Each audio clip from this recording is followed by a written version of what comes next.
Hi and welcome to Fred Brown Stadium in Defiance. The Bluffton Pirates and the Ottawa Hills Green Bears set to do battle here this evening in Division 6 playoffs tonight. Region 22 semifinals. The winner advances on through the postseason. Garrett Mianto next to Evan Skilleter tonight. The 11-1 Pirates, 10-1 Green Bears. Neutral site section of the bracket now, Evan. So you have to bring that next level playing on the road for both sides. Ottawa Hills will get the football first, but that's just a new wrinkle to the postseason now. Yeah, no question about it. You said it best. You have to bring the energy, but I'll tell you what, it's not often we get to this point in the playoffs and we have weather like we do tonight, right? Mid-50s, not too breezy. It feels really nice. Good football weather as the Green Bears take the opening kickoff back. Reddick Pillarelli will take it to the 23-yard line, and that is where Ottawa Hills takes off. They're in their second year under head coach Brandon Carter. He's 21-3. Man, you don't get many starts better than that for the Green Bears. They are TAC champions this year, 4-0 in their conference. To get to this point, a 45-20 win over Fairview last week at home. And here they are a little bit down the road from Fairview, just about 10 or 15 to 20 minutes away, depending on your location in Defiance. And they're led by quarterback Chase Miller, the senior. He does it a lot. He's thrown for over 2,000 yards. He rushes for over 400 on the year. 36 touchdowns to just 5 picks. And he's going to take off on the first play of the football game. He's tackled over the 25. Let's tell you who's blocking for him. Up front, you have Sterling Caracas. He is a 6'4 senior at left guard, or at left tackle. Left guard, Cooper Eidenauer. At center, Jace Neuendorf. He's a junior in the middle, 6'2", 170. Adam Pfizer, a 6'2 sophomore. And then on the right tackle is Christian Craver. He's also a sophomore, so you have a good mix of experience and youth on that front five. We'll get into the skill guys here, but first play, they go right to the quarterback. Yeah, and this is going to be a game of the line of scrimmage. We'll talk about it throughout, but both of these teams have a lot of good athletes, and if you give them time to find room, they're going to take advantage. So you have to penetrate the backfield and make it tough. So the lefty Miller lets it fly, and he hits his man over top, Jackson Snyder, and he flips the field inside the 25-yard line. A touchdown-saving tackle by Carson Cruzy, and the senior able to make a play, but man, what a big throw for the Green Bears on their opening drive. Beautiful throw, and Miller completes over 70% of his passes, and you can see right there that was a beautifully delivered ball, but in behind the defense. And the one bugaboo for this Bluffton Pirate defense has been that passing game. We saw Fort Loramie throw for plenty of yards against this defensive secondary. So again, yeah, you have to be sure in the back, but you also have to get to that quarterback and make Miller uncomfortable. Running back is Rocco Pillarelli. 1,600 yards on the ground this season and 16 touchdowns. We have our first flag of the night tonight. And they're going to back up the Green Bears 5 yards on a false start back to their own 29. You'll see Teddy Sapersky as a senior tight end in there. Nick Anderson at wide receiver. Reddick Pillarelli at wide receiver. Guys rotating in along with Jackson Snyder, who just had that big play over the top. As they'll spread things out once again. It's Reddick Pillarelli on the outside right. And here's the handoff, and a fake, and Miller goes to the air, incomplete toward the Bluffton sideline. A little bit of miscommunication there. Their wide receiver on the far side took off down the sideline, but they ended up trying to throw it out like it was a screen pass. So now first and 10 becomes first and 15. Now second and 15. You don't want to play behind the chains against a good defense like this. And this is going to be a big test for Bluffton and really for both teams. You look at the numbers.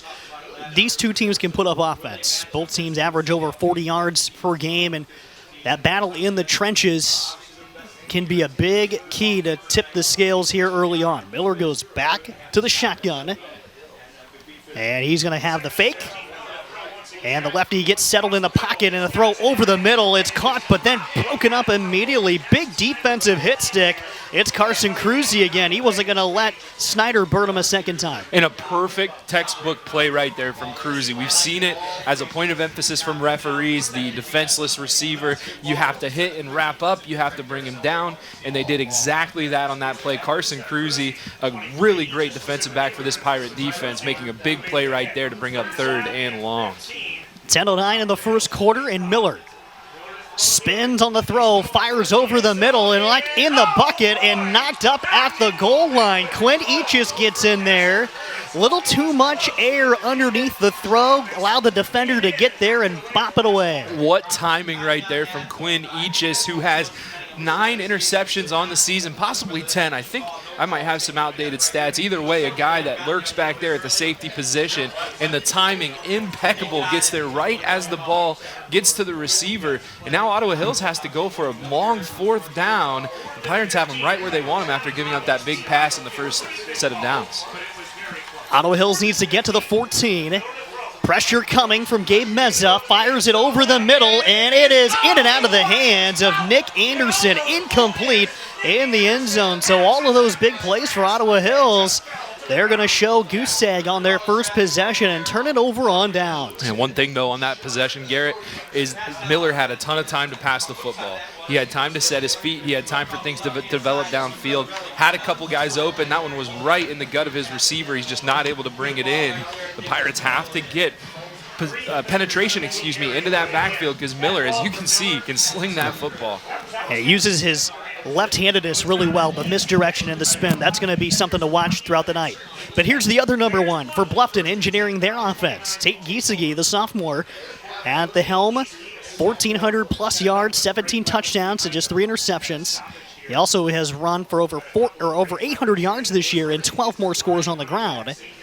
The officiating crew just making sure they get the clocks lined up. Here, that allows us to get in the Bluffton starting offensive line. Starting on the left side, Mason Shank, sophomore, 6'1", 230.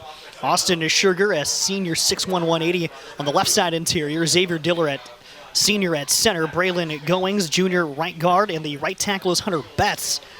He is a junior on that other end. And you look at the Bluffton size comparison up front. They've got some big fellas to push the way for Giesecke, alongside with Parker Lavelle and Landon Worcester. They've got some big bodies to run the football, too. There's got to be an issue with the clock here. As seems like Coach Jeff Richards on the Bluffton sideline has radioed up to his coaches in the press box, but we have a 2-level press box, and one of the coaches has to go to the first level of the press box from the second to make sure we get the correction taken care of. So a little miscommunication, but hey, you talked about the Bluffton offense and the size up front. This is a team that loves to run the football. 3,100 rushing yards on the season compared to just that 1,500 mark through the air. So they do have a good quarterback, but they rely very heavily on the run game. They go to the outside with some athletes. They can also run up the middle behind some of those beefy linemen. And the first carry of the night is going to be Giesecke on the keeper. And he's got a full head of steam on the turf. Cross midfield and taken down from behind by Nick Anderson. Big first down for Bluffton. So now you see, Evan, both teams came out juiced on offense. Big plays for both ends. Yeah, and Tate Giesecke, a great passer, but a really good decision maker as well. Just a sophomore, but right there, keeping it on the option and picking up a big gain. He has 824 rushing yards coming into this evening, which is second on the team by just 100 yards. They're going to give it to Griffin Stackhouse, and he gets around the corner stiff arm and stays on his feet. Anderson's able to track him down at the sideline near the 40. And this is his Bluffton team that's multiple. They can do a lot of different things. They can run downhill. They can get outside. You can get your wide receiver Stackhouse involved into the offense as well. He's one of their top targets through the pass game, but right there you can see he's a playmaker, and Coach Richards wants to find creative ways early to get him at the football. Yeah, Stackhouse is one of those athletes we talked about. They love to get him in motion, love to get him outside of the tackles. He's picked up 321 yards on the ground, but he averages 8.2 per carry, so a guy that's very explosive. You see him in motion here. And it's going to be the first handoff to Landon Worcester. And he stood up after a gain of 2 or 3 as the Ottawa Hills defense stiffens up. Worcester, 654 yards on the ground this year. Parker Lavelle almost to 1,000 on the year as they share duties this season. Yeah, and you look at it, Lovell with 934 rushing yards, Giesecke with 824, Worcester with 654. So they really spread the ball out, spread out the carries, spread out the yardage. A lot of different guys for this team that make big-time contributions. This is a keeper for Giesecke around the right side. He's got the yardage needed. That'll move the chains. Another first down for the Pirates. Last week, a 35-0 win over Huron to move on. Here, the 9th year of head coach Jeff Richards. 52 wins now with the last postseason victory and an ultimate outdoor first down here for the Pirates as they set up at the 34 of Ottawa Hills. See where the defense for the Green Bears starts to stiffen up a little bit after a couple big plays for the Pirates. Here's Giesecke from the gun, airs this one out along that right sideline and incomplete. And it was Stackhouse, the intended target near the 5, covered up by Chase Miller. Do it again at second down. Just a design deep shot right there. Try to get your athlete behind the defense, but really good coverage out there by Ottawa Hills and Chase Miller, the quarterback, pulling double duty right there in good coverage against a great athlete to set up second down. Get to the Ottawa Hills starters here in just a moment on the defensive side of the football as 3 receivers split out for Bluffton. Hand off to Worcester, and not much going there. Short gain. Let's meet those players in black, green, and white doing the stops right here up front, the starting 3. They go with a 3-3-5 for Ottawa Hills. Sterling Karakas, Christian Craver, Adam Pfizer up front, Jason Neuendorf, Cooper Eidenauer, Mitchell Eidenauer, the linebacking core, Teddy Sipersky, Reddick Pillarelli, Chase Miller, Jackson Snyder, Nick Anderson, the 3 defensive backs. A little sling out to Stackhouse, and not much to add there. It's going to be a loss of about 1.5 yards through the air for Bluffton. Good job flying to the football for Ottawa Hills. Again, Griffin Stackhouse getting the ball outside, trying to get him in space, but the Bears did a nice job making sure he had none to work with, dropping him for a loss, and now Bluffton behind the chains on 4th down. Almost a similar spot to the Ottawa Hills possession. Almost halfway through the first quarter here as the clock continues to roll. Giesecke to throw here on 4th and long. Now he's going to tuck and run. Not a lot of space, but he slips through one defender, and the football came out. See if they called him down, but again, this is going to be a 4th down play, so it's going to be Ottawa Hills' ball somewhere. And it's going to be at the 26-yard line where the Green Bears take over. So both teams have had the football once, made some good plays, Evan, but however have not been able to put any points on the board. Yeah, little bend, don't break early here for both defenses. And again, Ottawa Hills just doing a nice job keeping everything in front of them, not letting any receivers get open, not leaving too much space for Giesecke to run. I know he still picked up 8, but you needed him to not pick up 11, and they did exactly that. So a really nice job by that defense. And now I'm looking forward to seeing Miller throw this football some more. Our second look at Miller in the offensive side of the football for Ottawa Hills, and they're going to have movement from the tight end position. Teddy Sipersky with the movement along the right side. And that's the second false start penalty for Ottawa Hills. Those are those things in games like this when maybe the margin of error becomes thinner as you keep going through the postseason here. That can come back to haunt you. However, last one did not. So we still stand at a 0-0 score on that Webb Insurance Agency scoreboard tonight. Regional semifinal round between Ottawa Hills and Bluffton. Here comes some pressure, and Miller just has to get rid of it. Evan Grothaus with a big beat around the right side of the line. Good job by Grothaus there. And you talked about the penalties, really a big issue for Ottawa Hills this season. They've committed 89 penalties coming into today for 738 yards. To put that in perspective, opponents only 60 penalties this season. So definitely losing that penalty battle, if you will, and a team that just needs to get it together. Of course, they've had a lot of success, but you get to a point like this, you said it really well, Garrett, the margin for error is very, very slim. Here's the run for Pillarelli. First time he's taken the rock himself. Gets a good chunk around the left end. You have a junior with Rocco running the football, and Reddick is a junior as well. He wears number 2. So a lot of deuces there in that household, huh? That's right. And Rocco with 1,600 rushing yards this season, and his brother with 176 on the ground, but he's more of a receiver, has caught a lot of passes this season and done some great things from Miller. He wears 2. He's their top receiver. He goes in motion. Miller to throw. He sets, fires, and he throws a BB, and it's caught along the sideline, and that's Rocco Pillarelli still on his feet and shoved backward. Real shifty runner in space as we got a first chance to look at a burst from the Ottawa Hills running back. Gets the midfield, moves the sticks, and an ultimate outdoor first down. And the Bears right there sent 2 guys deep. They had 2 guys kind of short in the flats, and the Pirates were focused on both of those areas, which left the middle of the field wide open as they were able to sneak out, grab the rock, and like you said, really good open field running to get a few extra up to midfield. So here Ottawa Hills from the center stripe. Miller from the shotgun, hands off to Rocco Pillarelli. He busts ahead for about 3 or 4. Tripped up by the line.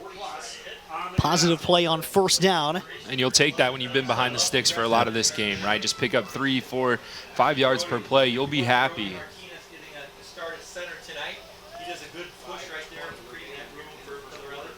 Now if you're Bluffton, you're getting to that point where still trying to find a slowdown play here on defense. The coverage on that last drive we saw was locked in. Made some big plays at this portion of the field. So here Miller. And it looks like another penalty flag and another false start for Ottawa Hills. Well, that's 3 already, negates that 3-yard gain, and now you're behind the sticks again, 2nd and 12. 3 false starts.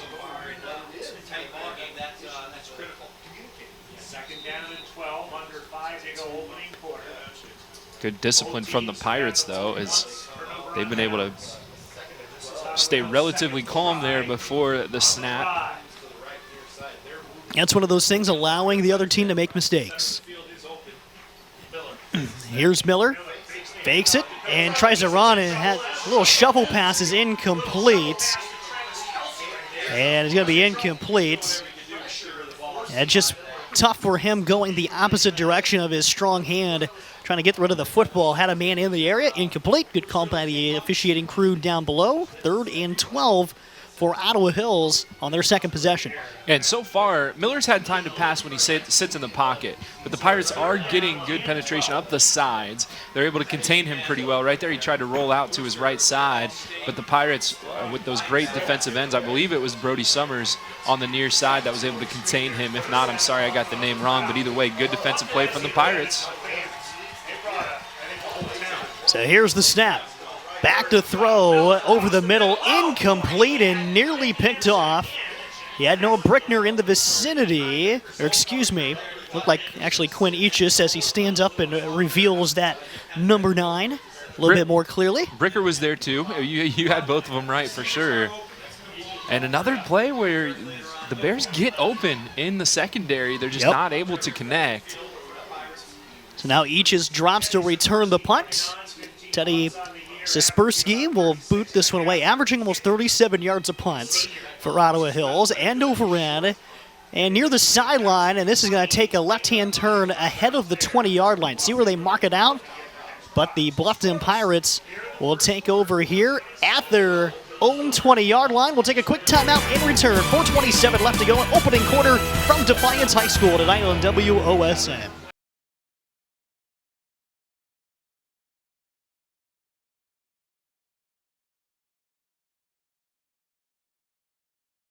Back at Defiance, where our scoreboard sponsor tonight is Webb Insurance Agency, serving Lima and Allen County for more than 100 years with offices in downtown Lima and in Bluffton. Pirates take over from their own 20, first play of their second possession, and a strong run for the Pirates on first down. Landon Worcester, the senior, with a big head of steam. That cuts the down to gain in half to 2nd and 5 coming up.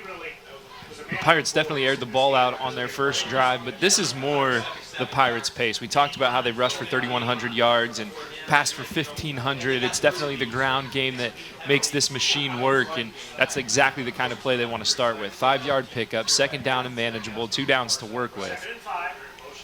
Here's Eachus with a hands-off, and there's a ton of running room for the Pirates. Right down the middle of the field, Landon Worcester Touchdown, Bluffton. A 75-yard burst right down the gut. His 11th score of the season. And first blood goes to the Pirates. Oh, and this is a team that just chips away. They chip away. I told you, 3 yards, 4 yards, 5 yards. Then all of a sudden, they run the perfect play. They have the perfect blocking up front, a great scheme. They've got great offensive line help. They've got blocking downfield, and Landon Worcester with some wheels to take it deep for the touchdown. That's exactly what the Pirates have done to opponents all season long. Landon Brown with the PAT good. And some fireworks brought to you by Springfield Fireworks from our touchdown sponsor tonight for the Bluffton Pirates. 3:41 to go. First quarter kickoff is next on WOSN.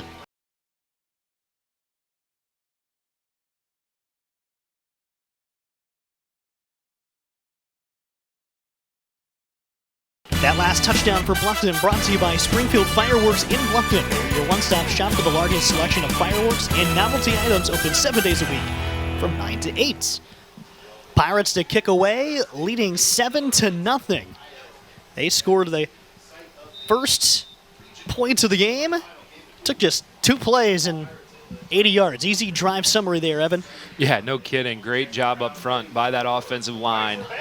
And remember, this is a game that we saw last year at Bluffton in their run deep in the playoffs. They knocked off Ottawa Hills, a little rematch of last year's game. And I'm sure the Golden Bears looking for, or the Green Bears, excuse me, looking for revenge. But right now it's the Pirates on top early on. And a very, very physical team that will wear you out. So really important you don't fall behind here. You mentioned last year's meeting, the first ever between the two schools last year, 34-0. And it was played at Napoleon, so just up the road. Pretty close in terms of proximity from the last time they met to this year. The two schools very familiar with each other because soccer-wise, the men's and the boys' soccer teams play each other almost every year in the playoffs. Many, many classic matchups between the two, but now on the gridiron. A completion for Jackson Snyder near midfield. Glad you brought that up because it almost feels like sometimes that those games for soccer feel like almost a state championship to get through and to move on before you really go and play the big city soccer programs. Two schools that traditionally put out a tremendous product in that sport. And I believe, if I'm not mistaken, I think they played a lot of those games, regionals over in Tiffin, right? A lot of Tiffin. Yep. Yeah, a lot in Tiffin, a couple in Bowling Green. So here's Miller with a little sidearm completion near the sideline. A flag came in late after the completion. We'll see how it goes. Maybe somebody upfield or maybe a hold on the backside, but the completion was to Teddy Sispersky. And he advances it across midfield. Let's see what our officials have in mind here as we are just below 3 minutes to go in the first quarter. They're going to pick it up. So it must not have been so blatant to let it stand. I mean, guess what happened is they had players downfield, but the pass ended up being behind the line of scrimmage. So one referee saw the pass through the flag. The other referee, rightly so, went ahead and corrected the call. It's good officiating. It's a really nice job being on the same page. Eagle Eyes Evan over here. He saw every level of that play. And it's 2nd and 2 for Ottawa Hills. Just across midfield. Here's the handoff for Rocco Pillarelli. He's got a first down and more. And he's gobbled up at the Bluffton 32. But not before he picks up an ultimate outdoor first down. Ottawa Hills moving the football. They're actually going to mark him a little further back at the 34, but a first down still nonetheless. And he's run the football well since he's had a chance to touch it. Great vision and great burst. I really like what he did there, looking for the seam. Carson Cruzy took a tough angle on him, and so he ended up just putting his foot on the ground, running right behind Cruzy, getting upfield. And as soon as he plants that foot, man, he goes. Good acceleration to pick up that first down. So they'll try to find some creative ways to get him the football. As the Green Bears set up shop in Bluffton territory again. They've spent quite a bit of time on this end of the field tonight, but still have not had any points to show for it. Chase Miller, the quarterback, drops a throw. Floats this one towards the sideline. It is caught by Nick Anderson, and he stepped out of bounds. If he didn't, he would have been in for 6 but a heck of a play between two defenders along the sideline. Well, a great catch, but my goodness, that throw was almost perfect. That is a tough throw to make. The defense in his own coverage, and he drops it in right in between two defenders. Just a finesse pass, a touch pass, if you will, just perfectly placed in front and behind the defender, and a great catch through contact.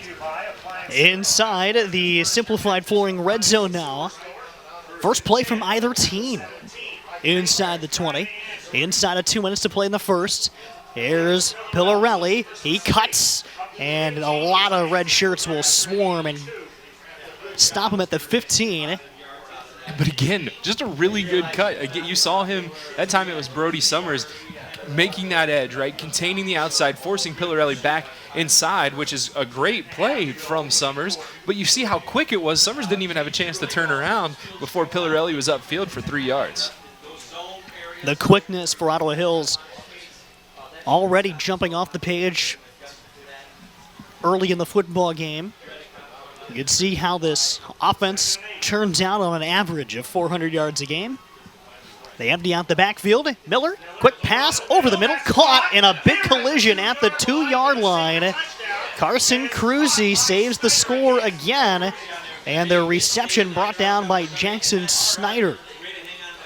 Love the quick pass, just right up the seam. Simple, kind of a hot pass action, right? The tight end's lined up, snug to the tackle, just flies right up the field. Miller knew exactly where he was going with the ball. Well called play, well executed, and now 3 yards away from leveling this up. Make it 2 yards, away.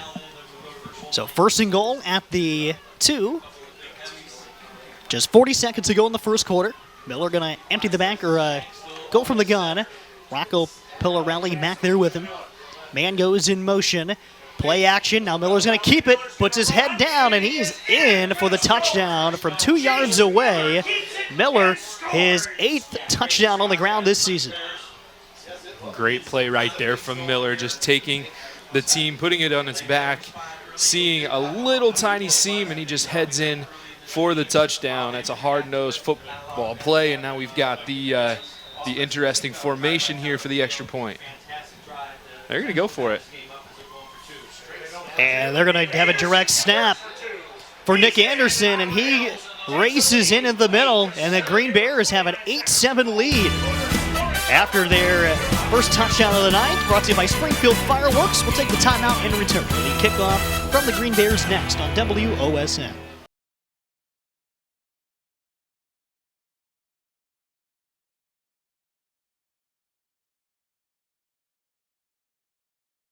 Back at Defiance, Ottawa Hills an 8-7 lead after a touchdown and a 2-point conversion. That last touchdown brought to you by Springfield Fireworks in Bluffton, your one-stop shop for the largest selection of fireworks and novelty items. Open 7 days a week, 9 to 8.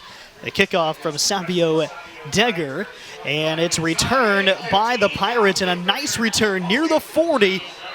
Bluffton's Griffin Stackhouse. It gives Bluffton a nice spark to start their new drive. Shorter field, just 24 seconds to go in the first quarter. Well, looking back at that 2-point conversion from Ottawa Hills, I can pretty confidently say Bluffton hasn't seen that this year, or at least not very often. And I haven't watched a ton of Green Bears football, but I have to imagine that's not something they do often. Yeah. We look at our sheet that was turned in by the coach, and for starters, and Michael Walker, who's kicked most of their PATs, is not listed as their starting kicker, so maybe a different look today, maybe an injury, not quite sure, but either way, a really interesting, neat, and effective, clearly, 2-point conversion from the Bears. Tate Giesige, open caught. Noah Bricker, and he's off to the races for Bluffton and tackled near the 10. Noah Bricker. The Pirates punch right back and grab some momentum here at the end of the first quarter. Is it going to be one of these nights, My Evan? goodness, yeah. We just go back and forth, and you know, it's always so interesting when you see two teams that average so much, then you get in a playoff game, you're like, you know what, play the averages, we might see a 24-21 football game, but you know what, maybe you don't. Yeah, no kidding. And again, that pass was almost identical to the Ottawa Hills long pass that got them near the red zone. Just a really quick, you knew exactly where it was going to go, quick pass, and a nice catch and run by Bricker. And Giesige takes the last run of the quarter, and we'll switch sides. First 12 in the books. Take a timeout and return. Second quarter next on WOSN from Defiance.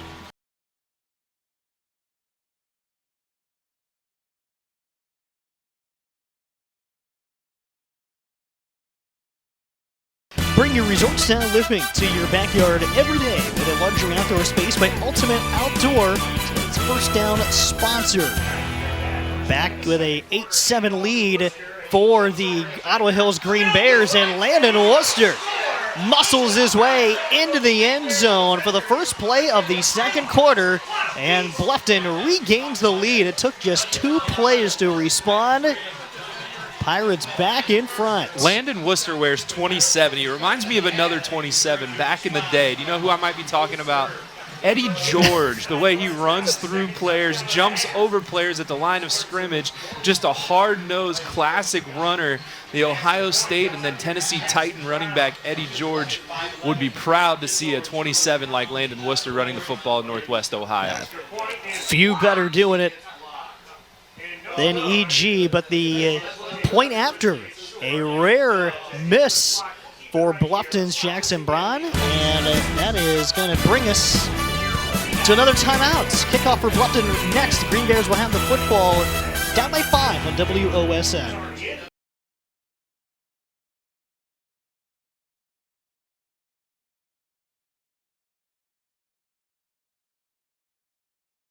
Back to Defiance, where our Red Zone sponsor today is Simplified Flooring. Today's Red Zone sponsor, Simplified Flooring, will help make choosing your flooring simple. Kickoff from Jackson Braun after having the point after blocked. He boots it through the end zone, and now the Green Bears will pick it up from their own 20. And the Green Bears, the offense has been moving well. Both sides have moved the ball effectively tonight, Evan. And now you just kind of get the feeling that this portion of the game is how the defenses respond to that. Yeah, and this second quarter is actually the biggest quarter, statistically speaking, for the Green Bears. This season. They've scored 220 points in the second quarter. The next closest is 124 in the first. So this is definitely a time where the Bears are used to scoring a lot of points.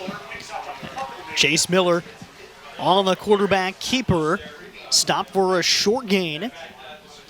And just to back up through the season for these two football teams, you look at Ottawa Hills, they come in at 10-1. They had 9 regular season games.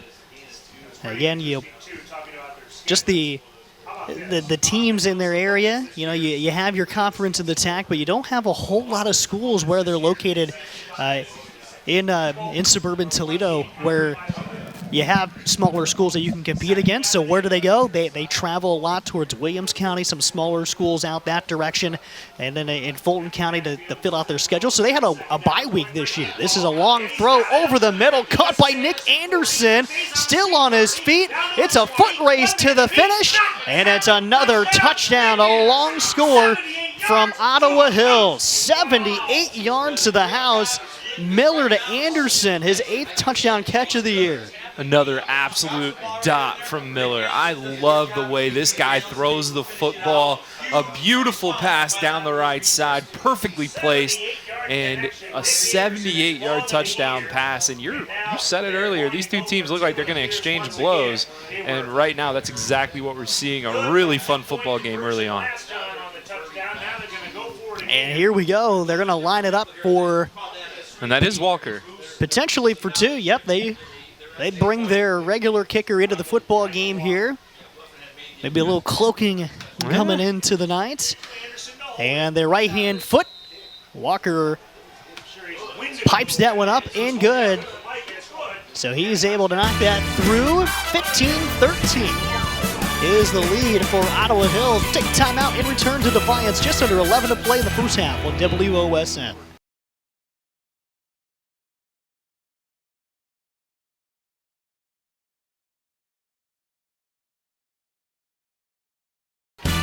Back at Defiance, where our school board sponsor tonight is Webb Insurance Agency. They're going to be testing the lights on that one tonight. Webb Insurance Agency, serving Lima and Allen County for more than 100 years, with offices in downtown Lima and Bluffton. And our touchdown sponsor is Springfield Fireworks in Bluffton, your one-stop shop for the largest selection of fireworks and novelty items, open 7 days a week from 9 to 8. 15-13, Ottawa Hills with the lead. Short kick on the ensuing kickoff, a 78-yard touchdown connection through the air. And a good return for Quinn Eachus. Sets up Bluffton in great field position to try to respond. Yeah, another good return from the Pirates on a kickoff. Last time it was Stackhouse with a big return. This time Eachus crosses the 40-yard line, gives the Pirate offense good field position. And two teams that are used to holding the ball for long periods of time this season are all of a sudden quick strike offenses. And that's kind of how, they're looking like themselves familiar-wise on offense. The defenses, though, because you have a lot of back and forth, a lot of two-way players, a lot of long plays running up and down the field. It could change things, and it's an open Quinn Eachus. Look at this, the Bluffton Pirates inside the 20. This reminds me of an old Big 12 football game, right? Passing games just locked in, slinging the ball around, big play after big play. Looking like some Madden games I've been involved in here early on. Another first down by Ultimate Outdoor, and the Pirates are in the simplified flooring red zone. 10.5 to play in the first half. And Tate Giesige with a big formation for the Pirates. Here's a handoff, Stackhouse around the right side. He's outside the numbers, and he sneaks out of bounds. Kind of angled out by Ottawa Hills as Chase Miller. Another first down, or near a first down. It's going to be close, and they're going to drop those chains, and it'll be first and goal. From the 7 now for Bluffton. Another good look at the athleticism of Griffin Stackhouse. In motion, you get that guy the ball while he's running. He's dangerous. It's tough. Landon Worcester, one cut, one broken tackle, and one more touchdown. His third already of the football game with 10:16 to go. And 4 in this game a year ago. He's already at 3 with 10 minutes to go in the second quarter. Landon Worcester getting it done from inside the 5 to go along with that 70-yard touchdown run earlier in this game. What an impressive performance from him, but you got to give credit to that big offensive line. Those guys doing a great job up front right now. And the seesaw continues. It looks like the Pirates are going to go for it to try to get back up by 6. And here's the rush for Giesige. Finds a beautiful toe tap by Quinn Eachus. That's good on Sundays. With the catch for the 2-point conversion, there is a banana peel down around the 8. We'll see what we got here. And it'll be a tough one to swallow. This is against Bluffton. And it's a holding call on the Pirates. So that's going to wipe out the 2-point conversion. And it looks like Jackson Brown's going to have to settle for a long PAT next. It'll be from 30 yards out. Certainly has the leg for it.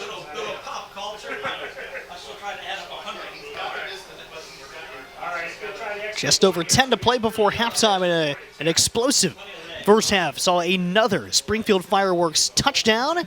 Brown is able to get plenty of leg under it and splits the uprights. It's 20-15. Bluffton with the advantage. We'll take a quick timeout and return to Fred Brown Stadium in Defiance next on WOSN.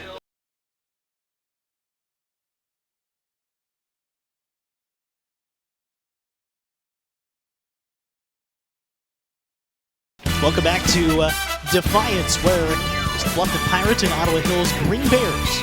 Regional semifinal in Division 6. In the 2024 high school football postseason of the great state of Ohio. Jackson Brown with the football on the tee. Ready to boot this one away. And we got the Pillarellis back to return. It's going to be Rocco to bring it forward. And he's able to split a couple defenders to the 27, and that'll be good enough to start the Ottawa Hills first down or next possession. And between the breaks there, Evan, we had to reminisce, and we started the football game trading turnovers on down, and that seems like a distant memory. Yeah, both teams have really settled in here. They've been very effective. Passing the football especially, right? But I think those passes have been set up by a pretty good run game as well. It's just not the run plays that have been the big chunk plays, right? But great balance from both of these offenses. Both defenses really need to adjust and figure out how to slow their opponent down. So here's the first play of the new drive. Miller, faker, and a keeper. He's going to wiggle his way to the 38, near a first down I believe he's going to have enough for an ultimate outdoor fresh set of downs. Looking back on the year here quickly for Ottawa Hills, they lost their season opener. They were defeated 26-7 to get against Gibsonburg, and then they've run the table. So they have picked up momentum as they go and starting to fire again on all cylinders. We'll see how it continues to unravel here, taking on a very tough Bluffton team who kind of went the other way. The opposite, yeah. Yep, they started 9-0, that tough loss against Columbus Grove, and now they've regrouped in the postseason well with a very tough Paulding team beaten in the first round. And then last week's win over Huron. Here's some incomplete pass, great pressure from Bluffton. You had a Grothaus among them applying pressure. Good coverage downfield as well. No one open, and a good play by Miller just to get outside the tackles and throw that one away. Not trying to do too much. It's one of those plays I'm sure you're looking, if you're just a defensive player for anybody right now, it's like, okay, hey, we made a play. We forced a quick decision. Now we just got to string a couple together. 9:30 to go here in the second quarter. Ottawa Hills tapping on the door of midfield here. They've moved the ball very well from the middle of the first quarter on. Man in motion, Teddy Sapersky. Here's a quick zip outside and a short completion to Reddick Pillarelli. Maybe 2 on the gainer for Ottawa Hills, but it's going to be 3rd and 9. It'll be kind of a long one. And now this is the money play if you're Bluffton on defense, but Ottawa Hills trying to keep the offense churning. Yeah, you almost wonder which team's going to get the next stop first, right? Which team's going to get that turnover on downs or force a punt and maybe get some separation in this game, right? If you can get a 2-score lead in a game where your offense is clicking, you're going to feel a lot more comfortable going into halftime. Still plenty of time to go until we get there, though. Receiver in motion for the Green Bears. Now Miller to his strong side. Here comes pressure. Ball's on the ground and recovered by the Pirates. Mason Shank. Looking back on who picked up who made the force, but a unguarded defender just came unglued and got to the weak side of Miller. And a huge play on the defensive side for Bluffton. Yeah, you called it his weak side, right? He's facing to his left as a left-handed passer, and Bluffton did the right thing by blitzing from his backside. He's not able to see it. They come around the tackle. Good pursuit. I believe it was Gabe Meza who ended up forcing that fumble. It was indeed Gabe Meza. So a really nice play, good hustle, and a great stop and a good opportunity for Bluffton to maybe get that 2-score lead that we just talked about. First turnover of the football game. Parker Lovell with a carry to the left. Short gain, but going to get a nice chunk out of the Ottawa Hills defense. Not a ton of carries from Lovell so far in this one. He is the leading rusher coming into tonight. 934 yards on the season. But we talked about it, right? A lot of guys from Bluffton that can carry the rock and have carried the rock this season. Lovell, Gieske, Worcester, Stackhouse, Robbie Taylor, Noah Bricker, all with at least 100 yards on the ground this year. And here the second down run. Lovell again tries to spin away from a defender, but Christian Craver there to gobble him up. Man, that play goes to the right, but you should see the left side of that offensive line. They had 2 pancakes on the backside. There were 3 linemen on top of 3 white jerseys, or 2 white jerseys, excuse me. Good job keeping the play from going for a first down by the left side of the defense, but either way, really tough physical play from the Pirates. Yeah, Landon Worcester checked into the huddle the last on this play. But 3 receivers for Tate Gieske. It's to Worcester. He's got open field. Slippery here tonight inside the 10. That's another ultimate outdoor first down into the simplified flooring red zone. And another great job left side of the line. That time they run behind them. Mason Shank, a really nice job sealing the edge, pushing the defensive end out and creating that seam for the Pirates to run through inside the 10 once again, knocking on the door. Just over 7 minutes to play before half at the 9, 1st and goal. Can't forget about Austin Scherger over there on the left side as well, doing a nice job. And there's another Worcester carry. He extends the football out and in to that royal blue end zone. And another touchdown run. That is 4 for Landon Worcester tonight. 4 touchdowns for the senior running back, putting this team on his back, carrying it into the end zone. Every Pirate score coming from number 27. But again, you cannot give enough credit to that offensive line. Mason Shank, Austin Scherger, Xavier Diller, Braylon Goings, and Hunter Betts leading the way for the Pirates. That group they're playing some bully ball down in there, aren't they? Well, it looks like another 2-point try for Bluffton to get back on sequence. Giesecke, there's a lot of traffic along the right side, and he's not going to make his way through that. It's still going to be an 11-point lead, however, for the Bluffton Pirates. Still riding high off of another Springfield Fireworks touchdown. We'll have the kickoff next on WOSN.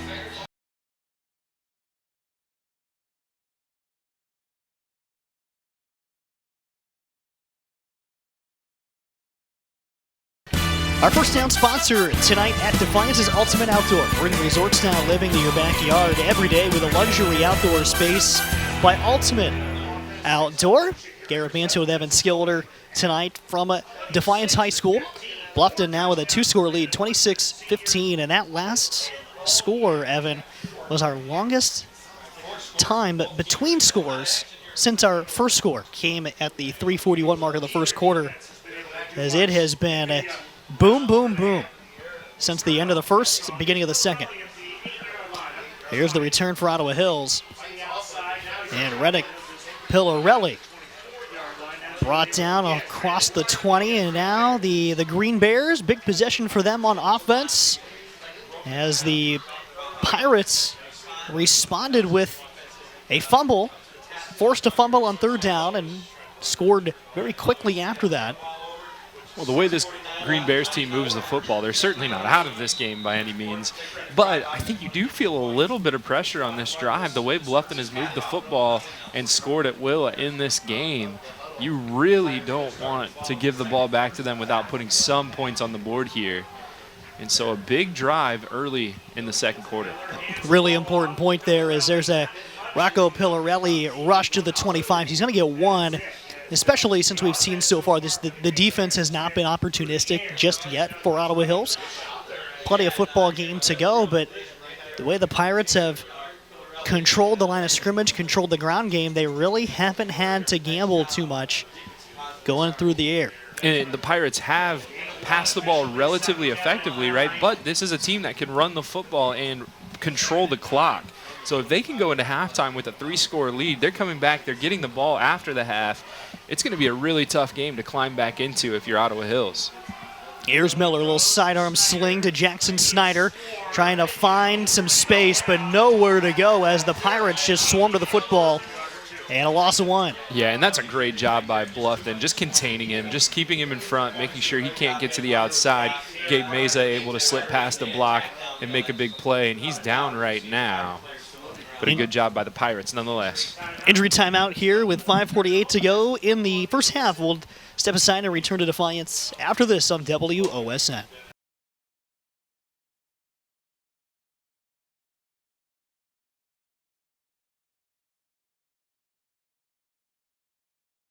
Back at Fred Brown Stadium, where it is 3rd and 10 for Ottawa Hills.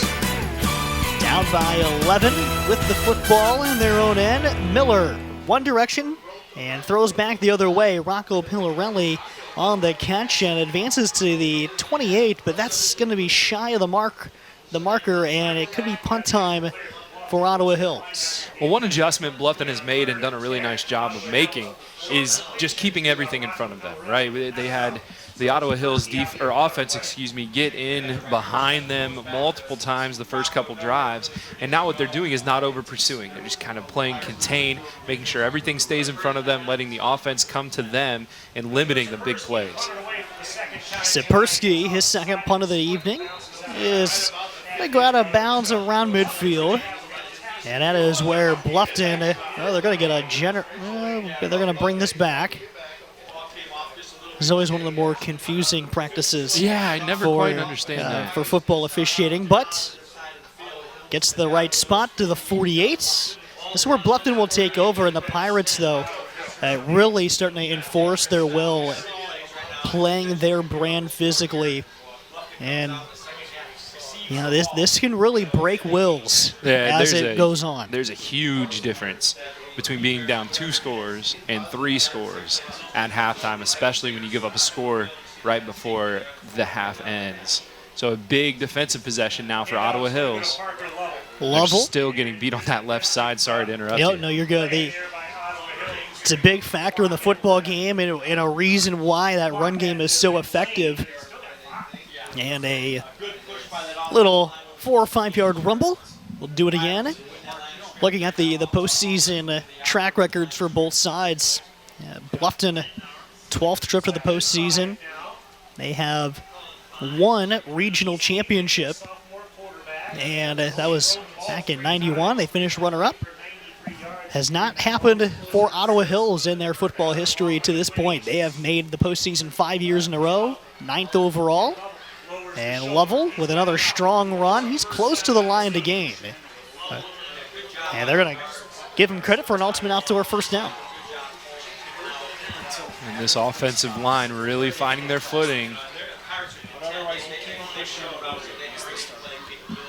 I hate to sound like a broken record, but we talked about it at the top of this broadcast, right? The line of scrimmage was going to be huge in this game. The winner of this game has to or is going to have to dominate the line of scrimmage, and right now it is definitely Bluffton winning in the trenches.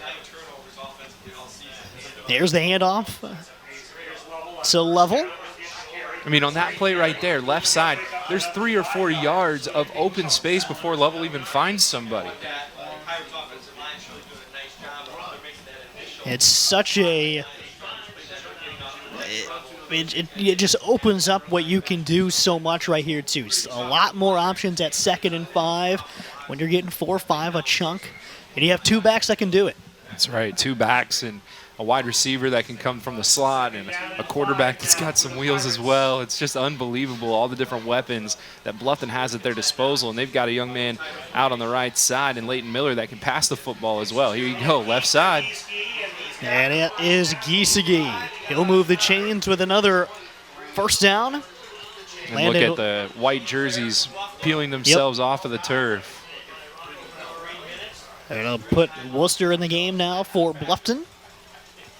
Already 4 rushing touchdowns. Can he get 5.5? I got an update that Trenton Barraza, his NWC counterpart, 20 carries for 163 and 3 touchdowns in the first half in their matchup. They lead 21-0. There's another Worcester carry inside the simplified flooring red zone. So we're under 3 minutes to go in this first half, and this is almost... Well, we'll get into it into the second half, but Bluffton has the opportunity here to create a third opponent or I should say a second opponent for Ottawa Hills. That's going to be time. They can move, and we've seen they can score quickly. They have not been able to stop Bluffton from responding, which is the situation at hand. Inside the red zone for Bluffton with 2 minutes to play in the opening half. And Giesecke with a fake, and he's going to sprint to that right, split a couple defenders, chase down from behind. Nick Anderson pursues the football well. As Bluffton at the 11 now, first down Pirates. They're just content with letting that play clock run and just taking their time. They're not in too much of a hurry, not panicking like they've been here. Well, and how tough is it when you run 3 or 4 plays in a row to the left side and then you give it back to the bruising running back on a fake, and the whole defense goes to the left and opens up so much space for Giesecke on the outside, and now Worcester. And trying to break the edge, but great pursuit by the Ottawa Hills defense. You had Adam Pfizer get in there, but I think some of the original pursuit, trying to make out the defender along that far side. Believe Teddy Spersky, one of them out there. Actually, Reddick Pillarelli was on that edge. Well, what's extra frustrating is that's probably the best defensive stop they've had, and it still goes for 4 yards on this possession. Excellent, excellent point. Here comes Stackhouse the other way, inside the 5, out of bounds at the 2. Anderson got there to defend the score. We have a Green Bear slow to get up, and we're going to have a stoppage with 54 seconds to go before halftime. That's the quarterback, Miller. Yep, and we'll take a moment to sort this one out next. 54 seconds before halftime, Bluffton on the doorstep at Defiance on WOSN.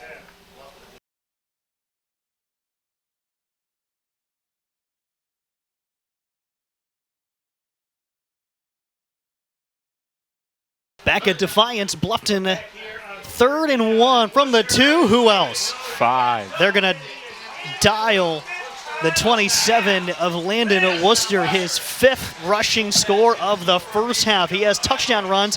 The 75-yard one got this whole thing started with 3:41 to go, and he's had other runs of 8, 7, and 9, and now from 2 yards away, just a bruiser.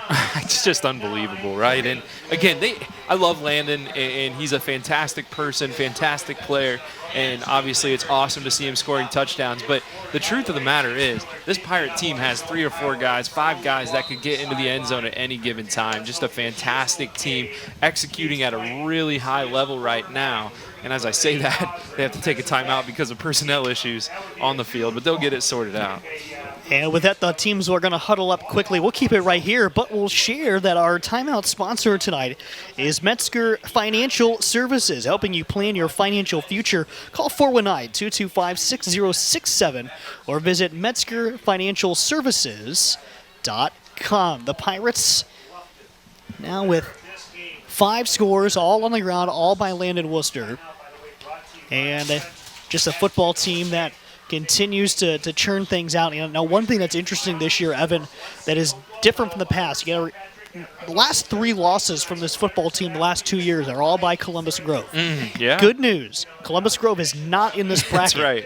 They're in Division 7. They can wreck Division 7 all they want. I think that'll be interesting. Hopefully we get that, Marion. There's another team in Division 7 they've got to watch out for. There's going to be that, but that really makes things so interesting here in this Division 6. Could be an undefeated Hopewell Loudon. Could be a very good, well-coached Patrick Henry team. Obviously, plenty of business to take care of, but that's just one thing that stood out. Like, Columbus Grove's the only team standing between Bluffton and who knows what else here in the last 2 seasons. Yeah, no doubt. And aren't we just so blessed, Garrett, by great football, great programs, great coaches, great kids, great media coverage, great teachers in Northwest Ohio. Just a fantastic place to be able to watch, absorb, and just be a part of the high school sports scene. Yes, we love football. We're here now. But all season long, we've just got such great, just a blessing to be able to cover things here in Northwest Ohio. Yeah, ditto. Extremely well said there, Evan. And, it doesn't stop at the high school level. Did some digging. Both of us represent a pretty big rivalry going to happen tomorrow. By the time this airs, it'll be game day for Bluffton University and Defiance College. Pulled back some of the numbers today, and the 100th meeting between the Yellow Jackets and the Beavers going to be Saturday. But there's only 5 other in-state rivalries that have more games than that rivalry right there, which is pretty incredible. That is great, yeah, and I'm looking forward to that one tomorrow. Are you going to be in Bluffton for that? I am not. All right, well, I'll send you updates. It's funny. You see Bluffton's playing at Defiance in high school football today. Defiance and Bluffton playing at Bluffton tomorrow with a Bluffton native starting for the Yellow Jackets at quarterback. That's crazy. What a weekend of football. It's great crossover between the 2 cities, separated by just a handful of miles. So we have a return here after that on the return for the Green Bears to the 24. And Bluffton's defense, they got 45 minutes to make a stand, but Ottawa Hills, this will be interesting. Chase Miller was the injured Green Bear moments ago, and he's kind of been the straw that stirs the drink tonight on the offensive side. He is heading into the huddle. Great news for the Green Bears. He's been a fun watch here early on, and just a remarkable passer. So we're going to see how he can find the gumption and maybe give a spark to Ottawa Hills at the end of this first half. It's a team that can pass the football and still has 3 timeouts left. So it's not out of the realm of possibility that they score here before the half. It'd be a big score for sure, excuse me. And a first down completion to Reddick Pillarelli.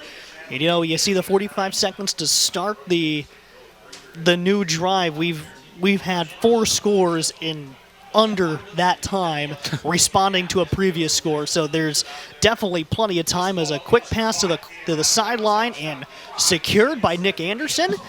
And at the boundaries, that stops the clock as well. 3 timeouts still remaining for Ottawa Hills, as you mentioned there, Evan, from the 36. And now might be a chance to go a little vertical here. Yeah, got a couple, maybe a couple plays that they can maybe lull Bluffton to sleep going over the middle before tossing one over the top, or like you said, just take that shot here now. Here's Miller, sets his feet, incomplete. The only man close was Brody Anderson of Bluffton. And he might have been out of bounds if he caught that, huh? Yeah, he was a couple steps beyond. So 17 seconds to go here of this first half and an exciting opening 2 quarters.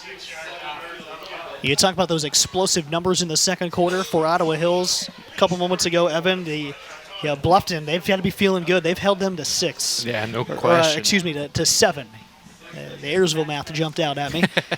And we have movement up front, and that'll stop the clock, but it's not going to help Ottawa Hills in a yardage standpoint. Their 4th false start of the game. You know, it's weird. They straightened that out from the first quarter to the second quarter, but that's kind of where the point stopped. That's exactly right. That's an interesting point there. Again, a team that's been penalized 89 times coming into this evening, so up to 93 times total. There's the snap back to Miller from 2nd and 15.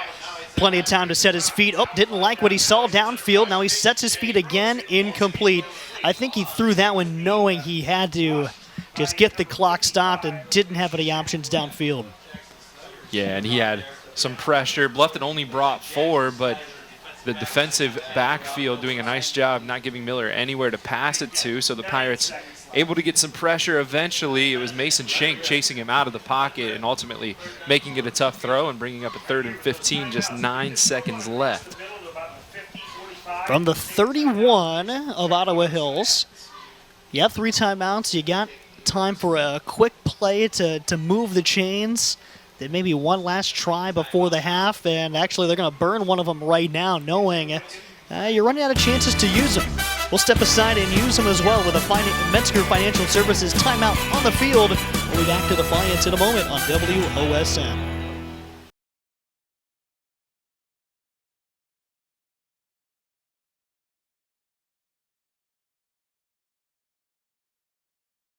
Out of the Ottawa Hills timeout. Second quarter action here at Defiance.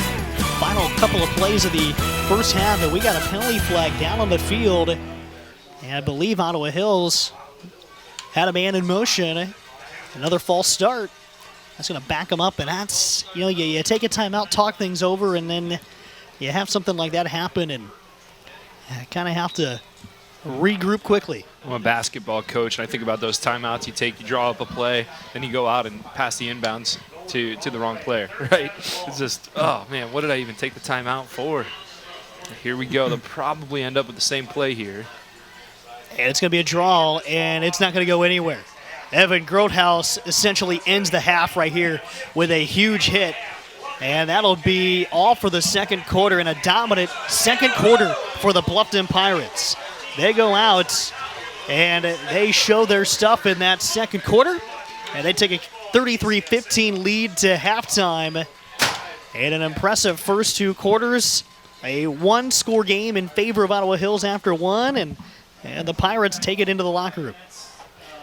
And that'll do it for our first half coverage. We'll take a timeout and return. Bluffton and Ottawa Hills in this regional semifinal game. And the second half will be on the other side of this break on WOSN.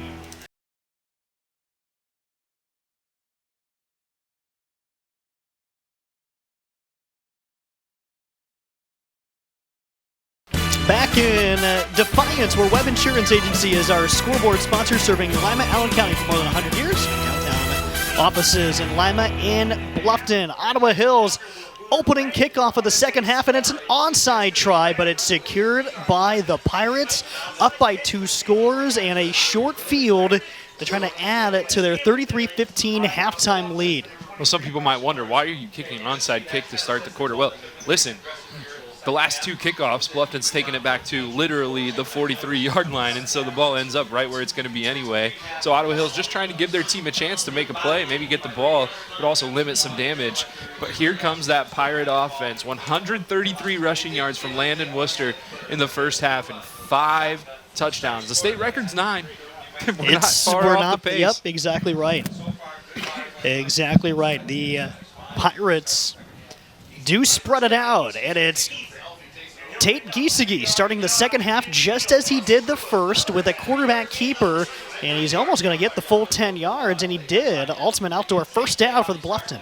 And how about the unselfish play from Landon Worcester right there? A guy that rushes the football, scores touchdowns, and that time led block, right? He got the defensive end sealed out, and Giesecke was able to get up the field for the first down. Unselfish from the Pirates senior, and a good run from Giesecke.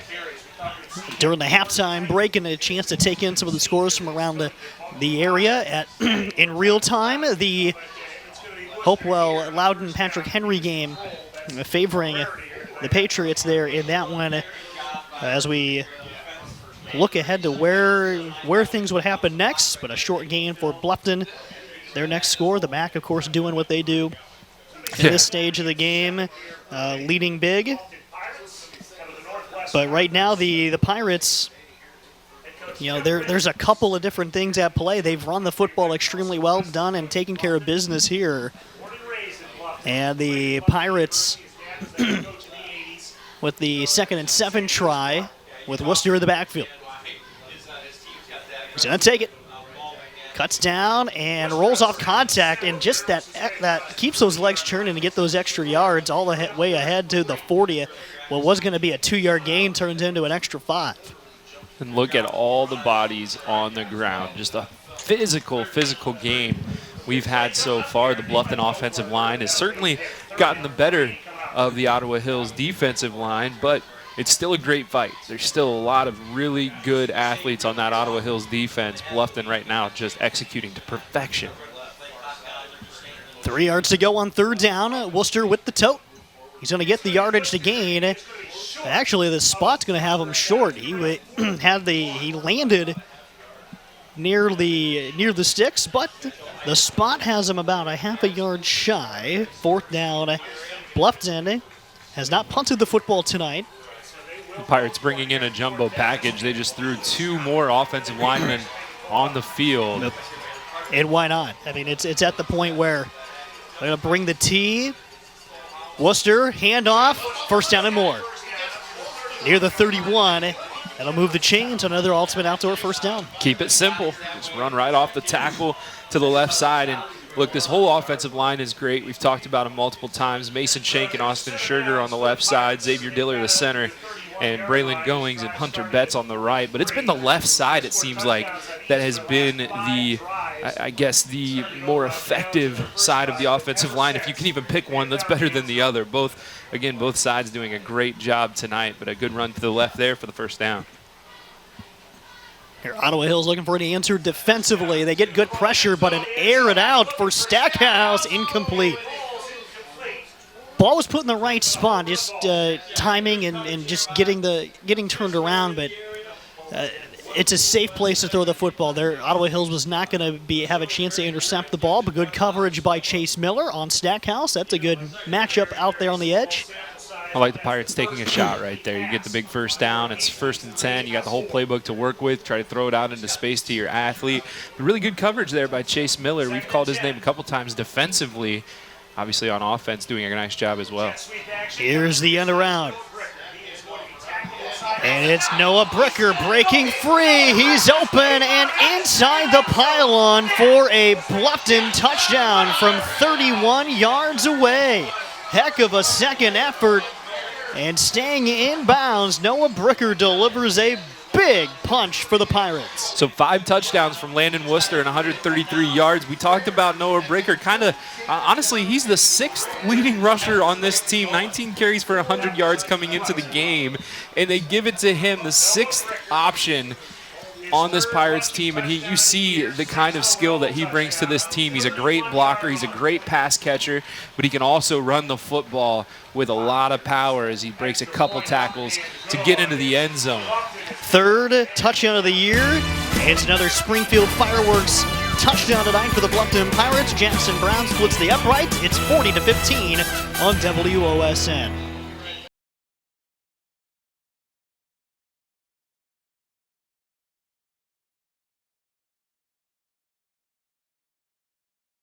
Our first down sponsor tonight is Ultimate Outdoor. Bring resort-style living to your backyard every day with luxury outdoor space by Ultimate Outdoor. And our touchdown sponsor is Springfield Fireworks in Bluffton. It's your one-stop shop for the largest selection of fireworks and novelty items. Open 7 days a week, 9 to 8. Well, I said Noah Bricker, the 6th option for the Pirates. I shouldn't have said option, right? They have 6 really good options, right? It's just that he's the 6th leading rusher on the team that can still do some major damage. Noah Bricker does a lot of great things on the field on both sides of the football. And you can attest to that, his 6th overall score of the year, 3 receiving and now 3 rushing, and a healthy return for the Green Bears. This is going to be their first chance to run their offense after halftime. Right now, that score, 25-point spread for the Ottawa Hills Green Bears. And Chase Miller, their 2,000-yard passing quarterback this year, 36 touchdowns through the air coming into play tonight to just 5 interceptions. A remarkable total. He's actually the program's all-time leading touchdown passer.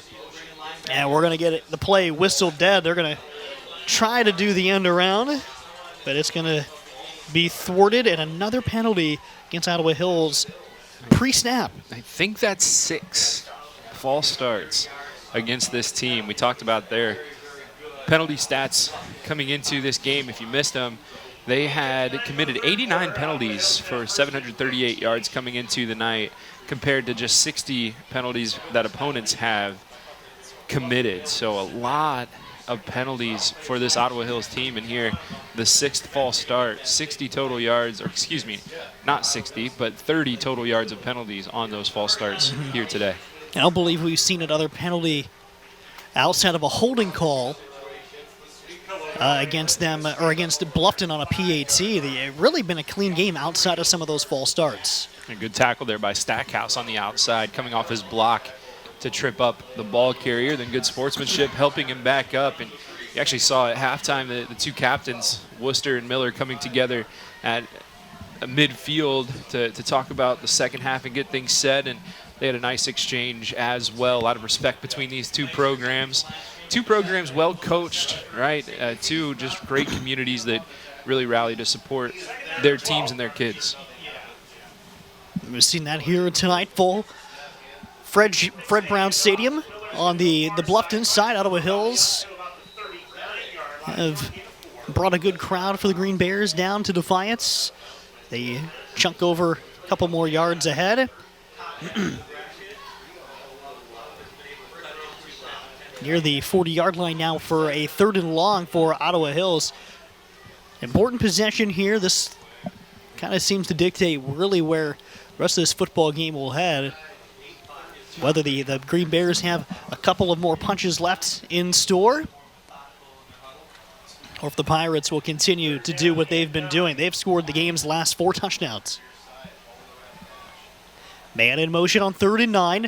Miller pumps, gets into some space. He still wants to throw, has a man, and it's blocked down. He had an open Jackson Snyder near the sticks, but the extended arms by the Bluffton defenders knocked the ball down. 4th down for Ottawa Hills. And again, you see Bluffton not over-pursuing on that play. They're just keeping Miller in front of them. That's the adjustment that they made. It's a small adjustment they made after that 2nd touchdown when Ottawa Hills was getting behind them, making big plays. Bluffton just decided we are not going to let them past us, right? They're going to have to get around us they're not going to get behind us, and Bluffton's done a really nice job just keeping them at bay. Teddy Sispersky punts returned by Bluffton's Quinn Eachus near the 40, and the Pirates have it back. Just under 8 to go here in the third quarter, and for those keeping track at home, another Bluffton score initiates that rolling clock here in the second half. Is my math off? That's 35. that Ayersville math once again. 35 to 30. That's right. That's right. That's right. That's all right. 35. That's all right. It's been a long night. It has. So, apologies for that. And the Pirates will roll back out. Well, you mentioned it. This Ottawa Hills team not used to playing from behind. That 26-7 loss at Gibsonburg in week 1. Then they rattled off 9 or 8 straight wins, and then 2 more in the playoffs. Winning games by a big, big margin. Pass over the middle, caught by Stackhouse, and Miller is there. Throw was just a touch off to where Stackhouse had to make sure he could secure that, but it was on the money, but just not quite in stride for him to sprint down the field. And Miller is there, jumped on his back, brought the tackle there, and an ultimate outdoor first down for the Pirates. Well, Miller, a great athlete, but it's tough. A tough assignment trying to guard Stackhouse single coverage. And here, Bluffton drops the throw. Another slant pass his direction. I think Stackhouse got it. He did. Giesecke was able to deliver that one in there, and Griffin Stackhouse sure-handed us all. And again, that single coverage on the near side. Stackhouse this time cutting inside of Miller. And Giesecke, nice job keeping the ball low, but a really nice catch from Stackhouse. And there's a give to Worcester, and see, that's such an interesting factor of how Bluffton is built. They go shotgun with a couple of long slants, and then they go with the wishbone. Right, they bring in 2 extra offensive linemen. You go wing T almost, or a wing T look, and 3 backs, and it's fascinating. Not a lot of teams, especially at the high school level, can throw that much at their offensive system. Yeah, it's just changing the pace, changing the looks, making the defense uncomfortable. Don't let them get into a rhythm. There's another handoff. This is Lovell, and he's near the 10. It might be enough for another ultimate outdoor first down. It is. Up to the 11. That time it's Lovell, and this time they go to the right side, and we see the right side of the line do what the left side's been doing all day, pushing the Ottawa Hills defense back, creating space, a 6-yard pickup.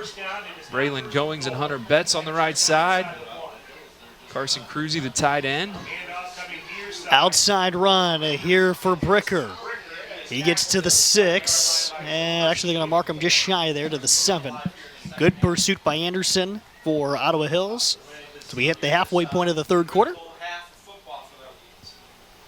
And you're seeing the Bluffton offensive line continue to lead the charge and do the work down in the trenches. Well, we knew this would be the issue. If Ottawa Hills got down by a couple scores, Bluffton could just eat away at the clock and eat away at the scoreboard as Worcester goes in for number 6. That's just 3 away from the state record of 9. Pirates with 2 touchdowns in the second quarter already. 46-15, Garrett. That one from 7 yards away, his 6th rushing score. And that brings us to 46-15. A 31-point lead for the Pirates. Jackson Brown will kick it out of the hold of Quinn Eachus. And it is up, and it is good. So the Pirates with a hefty lead in the second half, 5:11 to go. We'll be back on WOSN.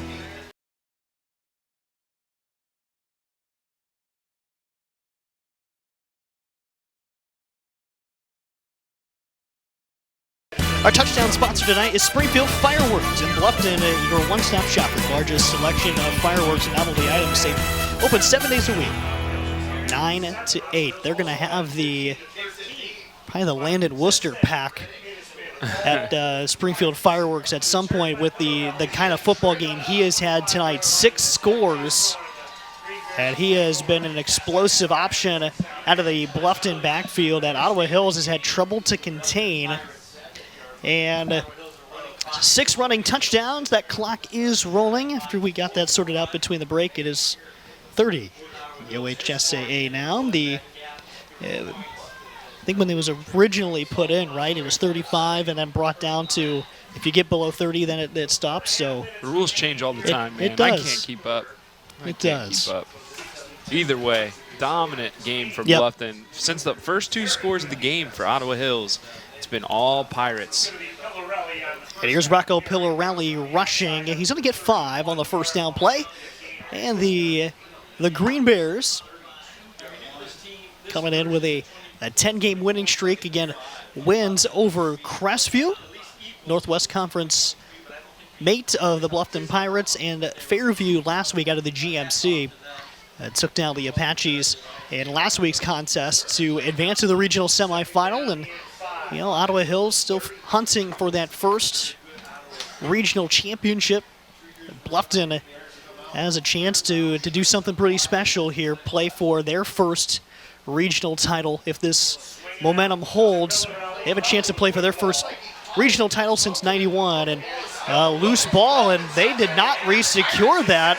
Bluffton might have it, and the official says they do. Xavier Diller comes up with the loose ball.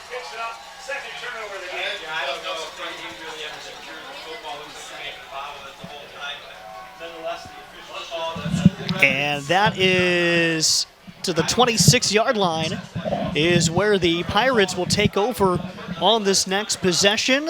Clock continues to move, and, Landon Worcester's had a special night tonight, Evan, and, it could get a little bit more special if he has some more opportunities as this game runs along. Not in the backfield right now. It's Parker Lovell.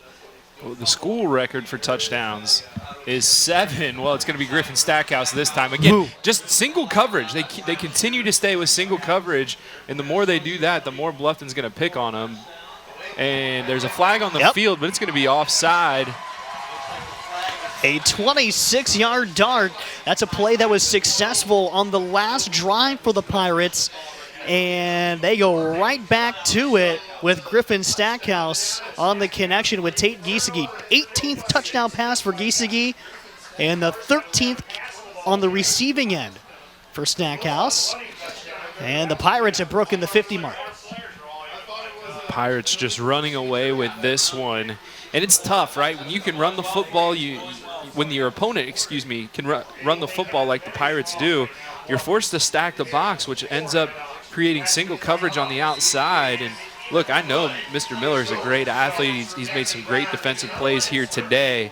But Griffin Stackhouse, one of the best athletes, honestly, in Northwest Ohio. He made a deep run to the track state finals last season and just doing some great work on the outside for the Pirates.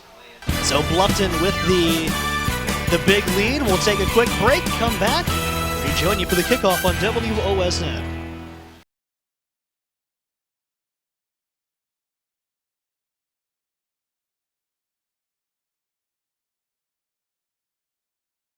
Back at Defiance, where Bluffton with a 54-14 lead over the Ottawa Hills Green Bears. And our Red Zone sponsor tonight is Simplified Flooring. Simplified Flooring will make choosing your flooring simple. I'm sure this Green Bears team a little bit shell-shocked. We talked about that big win streak they've been on. Those scores, 40-6, 56-6, a 37-30 close game against Port Clinton. But outside of that, 59-0, 37-6, 76-6, 48-7, 55-14, and then 49-12 and 45-20. So just not a team that is used to being down this big or really even being in close games. They, by far, their most points allowed on the year for Bluffton, for those interested. Right now, they are their third highest scoring game of the year. Spencerville, they defeated 55-7 and took down Ayersville 63-7 in week 3. So, in other words, it's when Defiance County is involved, it's offensive. It's like a little extra for the Pirates. Here's an end-around play for Ottawa Hills. It's Reddick Pillarelli, excuse me, near midfield. Good run of 11. That's going to be enough to move the chains on an ultimate outdoor first down for Ottawa Hills. And we're going to get close to that last play of the third quarter, but about 20 seconds to go. A little trickery there from Ottawa Hills going with the reverse, and the Pirates haven't seen that yet today. Good job by Bricker staying backside, but he was all alone against about 3 or 4 Ottawa Hills blockers. So a good play, another first down, and Ottawa Hills will let the clock tick to 0. And that'll be all for quarter 3. Just 12 more minutes left on the clock. We'll bring it to you next from Defiance on WOSN.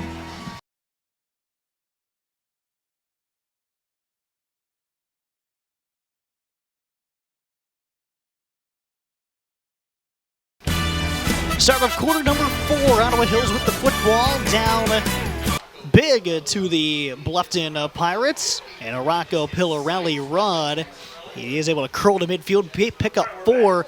As we're in a football game that was in a much different state, Evan, at early in the contest. These two teams were trading blows. The lead was changing about as fast as we could write down what had happened on the previous play. And then Bluffton got settled in. One of the big plays, though, early in this game, though, it was the fumble, the strip sack fumble that Bluffton grabbed, took a 2-score lead, and then that was kind of it. Here's a double pass. Reddick Pillarelli deep downfield and nearly picked off. He was going for Jackson Snyder, and if I can read the number right, it looks like Noah Bricker was the man there to break that one up. Got Jamin Crawfus over there. Haven't called his name much tonight, but he comes up with a big knockdown here late in the contest, forces 3rd and long, but I can tell you, sorry to cut you off, I can tell you why you haven't called his name much, and that's because he's a great defensive back. And he doesn't let guys get open on him very often. A nice job there. Not biting on the end around and staying with his man and making a play. That was a nice little pass, though. I love the spiral, little zing on it. Yep, big time look for the Green Bears. A little trickery. Seeing everything here at the end of the season. As Miller, he just uncans one deep down the field. Reddick Pillarelli into the end zone for the score and a 49-yard touchdown pass near the 10-minute mark. And that is what we saw early in the football game from the Green Bears. They're able to find a hole there from the Bluffton defense, and the explosion of this offense. It was only a matter of time, but they were able to get another point out there. You got to feel good near the end of the game, like, okay, getting towards the end of the season, the score's getting lopsided, and they're still able to do some good things. Yeah, it's good not to roll over, right? And we've seen Miller. He's a great passer. We talked about it before the game. We'll recap his stats coming into tonight. 128 for 187, over 2,000 yards, 36 touchdowns, just 5 interceptions coming into tonight. So a really great quarterback, and you could see an example of why on that last throw to Pillarelli. Long touchdown and 9:26 mark of the fourth quarter. Take our next timeout and return to Defiance on WOSN.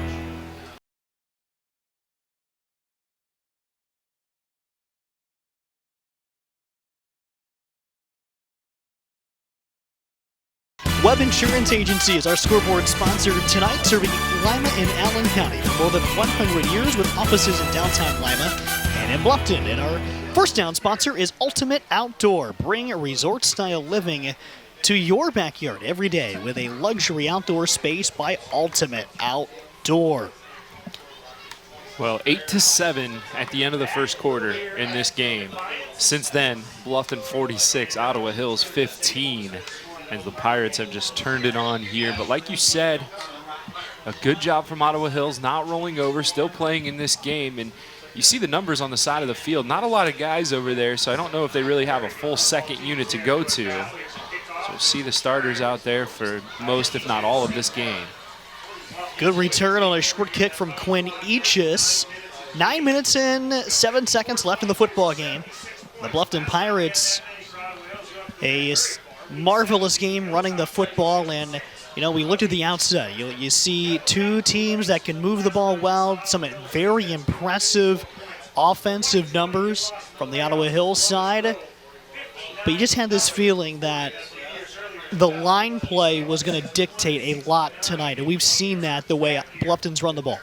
Well, in talking with both coaches before the game, both of them said they need to win the offensive line. Now, I know, or the line of scrimmage, excuse me, and I know that's coach speak. I know you can say that going into every game.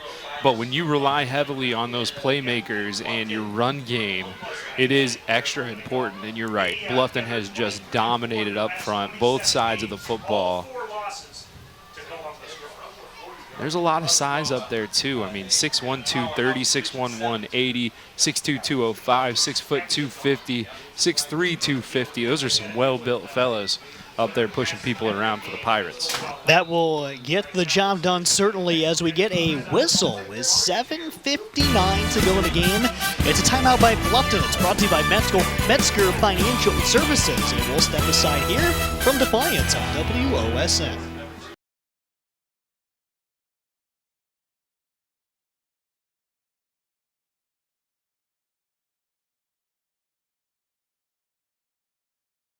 Tonight's timeouts are brought to you by Metzger Financial Services, helping plan your financial future. Call 419-225-6067, or visit MetzgerFinancialServices.com. Big, healthy play for the Pirates out of the timeouts. Breaking midfield once again. I don't know if you can see it on the camera, but Stackhouse showing off that athleticism, hurtling over the bench with perfect form. Told you he's an athlete. Did some great things during the track season in the spring. Now, burning things up on the turf for the Pirates here in the fall.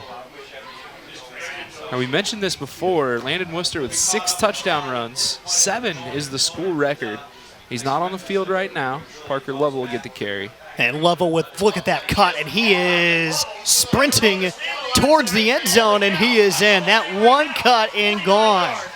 Lovell with a whale of a run, his 16th rushing score on the year, and that was from near midfield. He's going to be near 1,000 on the year, depending on how the rest of the night has gone and how his numbers total up, but he's almost at that magic number for the season with that run there. Yeah, we've called Worcester's name plenty, but Lovell, the leading carrier on this team coming into the evening, as you said, near 1,000 yards. He was at 934 coming into the evening, 7.7 yards per carry. His longest of the season is 77 yards, and you said it, that's his 16th touchdown of this season. Bluffton is over 60 points for the second time this season, and it is now 61-22 after the point after from Jackson Brown. Another Springfield Fireworks touchdown for Bluffton. We'll step out. The kickoff next on WOSN.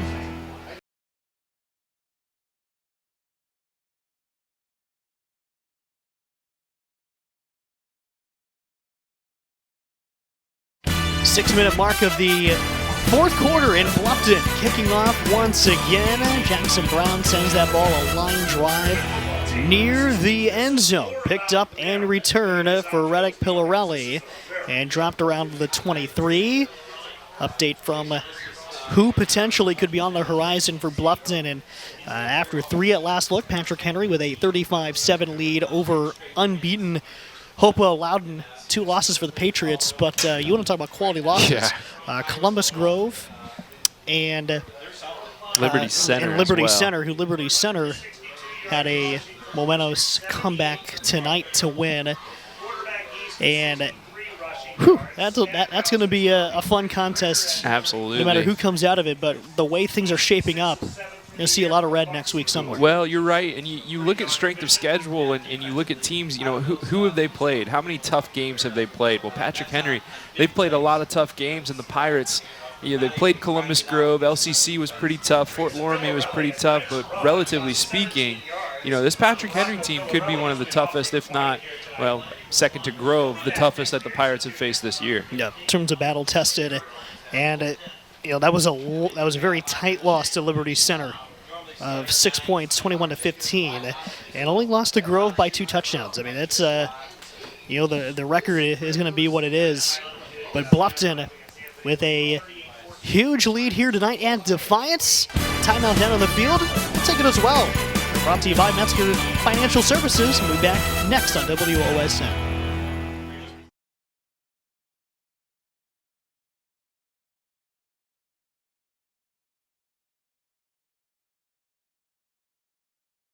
Welcome back to Defiance, where Ottawa Hills taking over back on offense once again.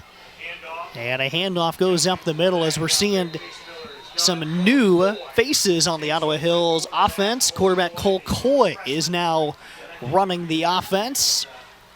And a tremendous career for Chase Miller, all but completed for Ottawa Hills. Again, the program's all-time leading passer and touchdown thrower as well. And but what we saw tonight as advertised. Oh, man, what a fantastic player.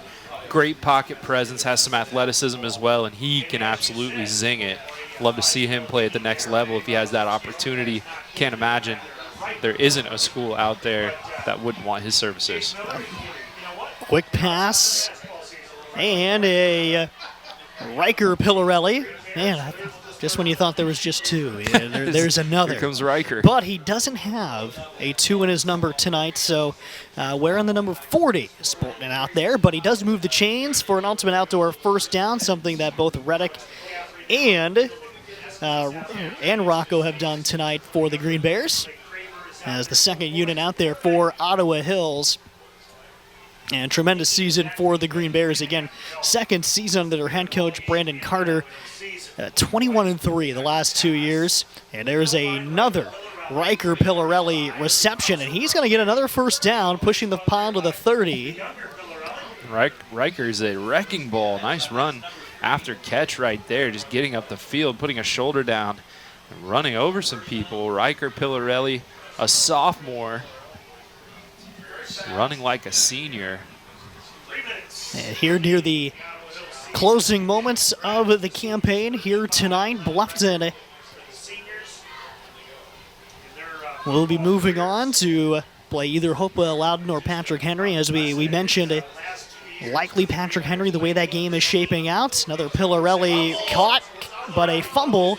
And it looks like Coy is able to jump back on the football near the original line of scrimmage, and Ottawa Hills does keep the football.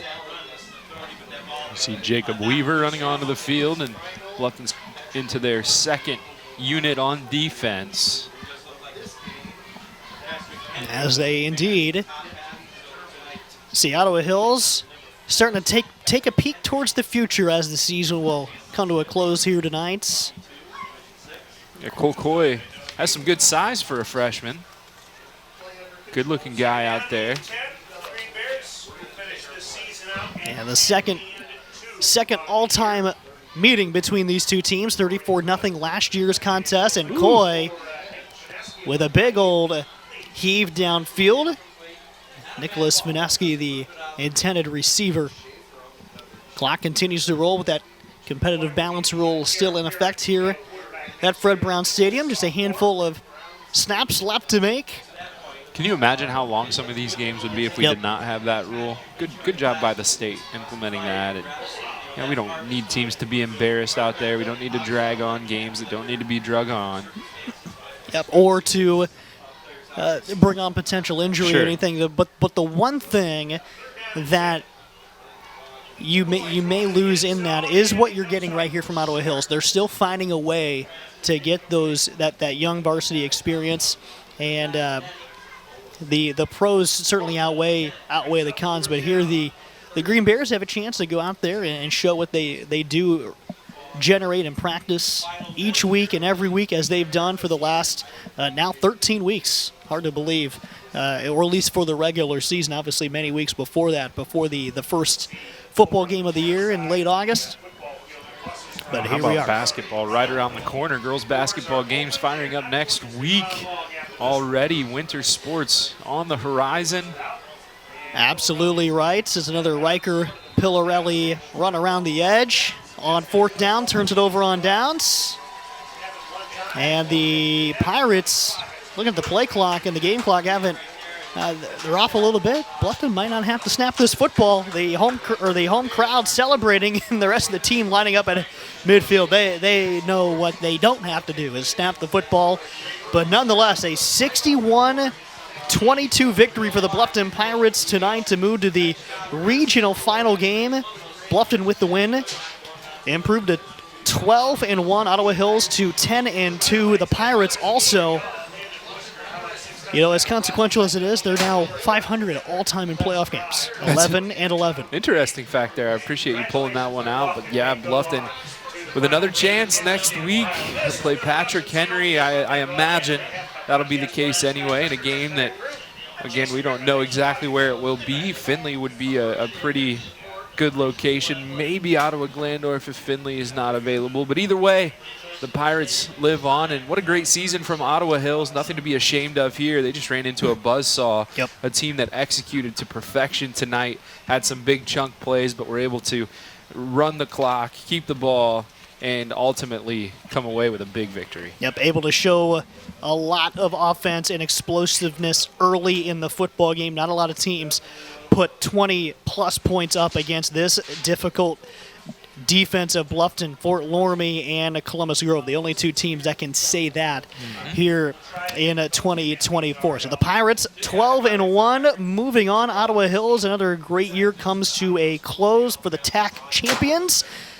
But it's the Northwest Conference runner-up moving on in the Division 6 championship or regional championship next week. A couple of thank yous to go along, of course, for Jerry Beauty and all the fine work and the fine folks here at Defiance High School getting us situated. And also our sponsors tonight, Webb Insurance Agency, Ultimate Outdoor, Springfield Fireworks, Simplified Flooring, and Metzger Financial Services. Thanks to our crew, Jacob and Jonathan. He's Evan Skilder. I'm Garrett Mansfield, and we're saying goodnight from Defiance. Bluffton the winner, 61-22. Thank you for watching high school football tonight on WOSN.